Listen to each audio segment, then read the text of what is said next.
Hey everybody, Merry Christmas from your favorite Jew creator on YouTube. Excuse me. There we go. We are going to talk today about just some updates and something that I feel today, a very intense feeling that is a good feeling to cultivate. It's a feeling that will help you live a life that you love and attract more of what you want to yourself. I have had a lot of good experiences in the past few days. A couple days ago, I went to see The Matrix, the new one, with my friends. I did not like it very much. I liked the first half. The second half, I did not like much at all. Some old, stupid Hollywood tropes that aren't unique.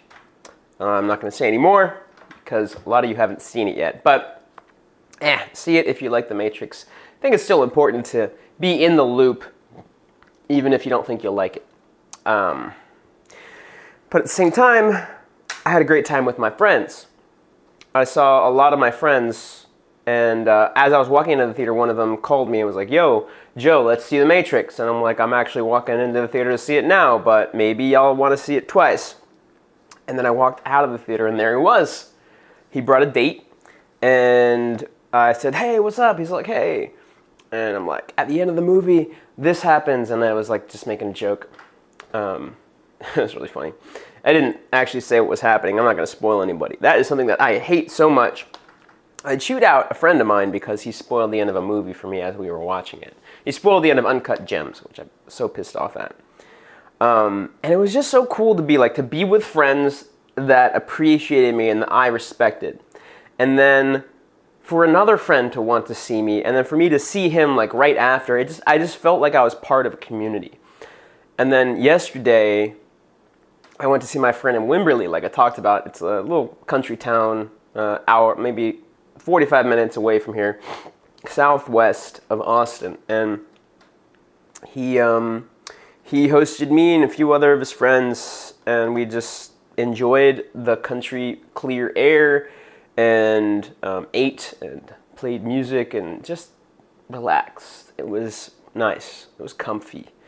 And I felt at home. So, very grateful for that too. I also felt it's funny because one of his friends was named Grateful. And she was grateful, and then she still is grateful, and I felt very grateful. And I just feel like I'm part of a community. And then today I watched Don't Look Up, which is now on Netflix. I was really looking forward to that, and it was an awesome movie. Very much recommend, and that's gotten me to think what would happen. What do I feel like about the end? About the fact that my life is not consistent. It's going to end at some point. And it just brought to mind how grateful I feel for the things that I have in my life. And yes, there are a lot of things in my life that are problematic or that are not where I want them to be. But focusing on the problems doesn't do anyone any good. Focusing on the things that you have under your control, especially the things that are going well, can help you feel a baseline of positivity about the world. And then the things that are not going well, you can take action towards those to make them better. And so then it's still a positive because when you think about them, you're like, it's not where I want it to be. But at the same time, I'm going to work on that and it's going to be where I want it to be. And then also, one huge bonus about something not being where you want it to be, it gives you clarity on where you actually want it. And sometimes without having that feeling of negativity and the negative thing in your life, we don't know what we want. We don't really know what we want until we see what we don't want sometimes. So there's just an immense feeling of gratitude. And when it comes to life in general, that is a huge cheat code that has to be done over time. It's a practice, but it's a huge cheat code to get the most enjoyment out of life and live life. Not just survive it, but actually live life. And that's one of my core philosophies. I like to say life is meant to be lived, not just survived. That's a huge thing. That's at the core of my life. That's an important philosophy. And being grateful for the things that I have at every moment is really helpful for that. And it doesn't get in the way of achieving more. I can still achieve more. I can still build more. I can still build a life that I love that is even more than I have now. But it's nice to be grateful for what you have so you can build upon a foundation of this is what I have rather than this is what I don't have. Because if you just build upon like, oh, I don't have it, like I'm not where I want to be, let me work to where I want to be. And when you get and achieve those things, you're still in that habit of being like, well, I'm not where I want to be. I need to do more. I need to get where I want to be. I need to work hard. Even though you've achieved exactly what you said you wanted to achieve, we'll always want more. Humans will always want more.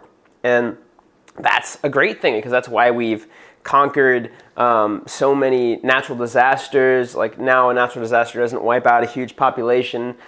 Most of them are not a huge deal. That's why we've built skyscrapers. That's why we've built technology, because we've always wanted more. The key is to still want more, but also enjoy where you are and where you've come from and how much work it's taken. That is how you love life. And even, especially in a love life, like right now, I'm feeling recently like I want a lot of intimacy. I want an intimate relationship with the girl. At least I would say I kind of want one, right? I don't really know exactly what the boundaries of that relationship will be, etc. I'm not a huge fan of strictly monogamous relationships, but like I'm open to emotional monogamy, if you will. Like just being close to one girl, but then maybe we see girls together. Like I have a friend who's also a mentor of mine, who has a girlfriend that they both sleep with girls together, and he actually helps guys navigate all that. And so that is something that I'd like to explore. But I still want that emotional intimacy, and I don't have it right now. But I'm not feeling like, oh, like I wish I had it. Like I'm not focusing on that part of it. I'm focusing on, I'm an attractive guy. I have a lot of things going for me. I have a lot of friends that give me intimacy, and then I'm also in a city where there are a lot of young, attractive girls who are open to being with a guy like me. And so it's just a matter of time. And so I think about the positive side of the thing that I want. I don't keep focusing on the fact that it's not here in my life. I focus on the desire for it, and then I also focus on the positive aspects. It's like, hey, like it's, I'm attractive. A lot of people tell me I'm attractive. There's a lot of attractive girls here in Austin. I'm in a place where I feel emotionally that I can handle the relationship. And so this is just a key to be grateful for what you have. Even if you're talking about the things that you want, you can focus on what you don't have, but it's a lot better for your mind and for your progress to focus on what you do have. Because you don't want to just achieve it and then be so sad that you've achieved it. There's so many people in the world. Robin Williams is a great example. Millionaire, hugely famous, and Antonio, why am I forgetting his name? This is horrible. The chef guy, the reservations guy. I don't know why I'm forgetting his name. I love the hell out of him. He's really inspirational to me. So such a passionate dude. But they both had fame. They were loved, and they had a ton of money. That they were doing what they loved in life, but they still did not. They had such immense despair inside them. And of course, I know that Antonio has been through a lot of trauma in his life. I don't know Robin Williams' history, so of course it's more complicated than just they were focusing on the negative. I know that, but at the same time, that was part of it. It's just a good example of people who had everything but did not enjoy it, and so it's so important to actively try to enjoy it. The 4 pillars of life, to make it simple, are health, wealth, love, and happiness. And happiness is that last part. If you achieve health, wealth, and love, but you hate your life because you're focusing on how you don't have even more, then you've essentially failed, because you're still hating life even though you have everything that you want. So that's really important. I hope that I helped you live a passionate life. That is my mission here with Passion Unchained, helping y'all build a life you love. I will let you go. Usually I do like a little sales thing at the end of the videos. I've done that at the end of a lot of videos, just promoting my own shit. But I'm just grateful right now, and I'm going to leave it at that. Go build a life you love, folks.